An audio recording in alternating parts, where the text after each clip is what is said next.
Kdo bi si mislil, da sem si skoraj 40 let narobe zavezoval tekaške copate? Zakaj narobe? Zato, ker so se mi odvezovali. Se odvezujejo tudi tebi? Poglejmo, v čem je finta. Tule imamo dva tekaška copata. Eden je pravilno, drugi pa nepravilno zavezan. Kako vemo, kateri je pravilni? Če stresem, naredimo en test in pogledamo, kako so se vezalke postavile. V tem primeru so vezalke prečno na tekaški copat. V tem primeru pa so vzdolžno na tekaški copat. Tako zavezani tekaški copati se bojo hitro razvezali. 70% možnosti, da se razvežejo. Ta pa ne. Ta je pa samo zatezen vozel. No pa poglejmo, kako zavezati pravilno, uravnoteženo. Jaz imam navado, da začnem prvi del vozla naredim takole.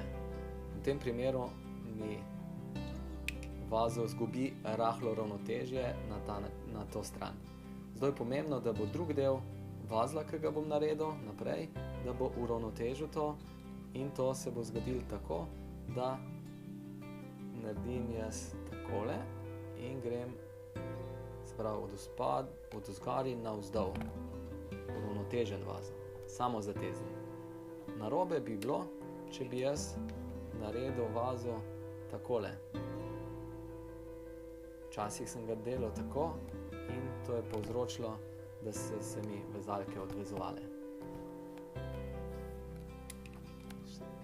Če bi pa vezalke začel zavezovati v štartu ne tako, kot jih jaz običajno, če bi na ta način, da iz druge strani naredim prvi del vozla, je pa vozel na ta način porušeno ravnotežje in ga moramo uravnotežiti tako.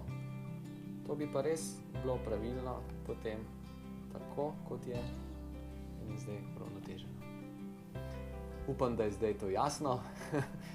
Če pa kaj ni jasno slučajno, pa poskusite večkrat tudi sami. Hvala.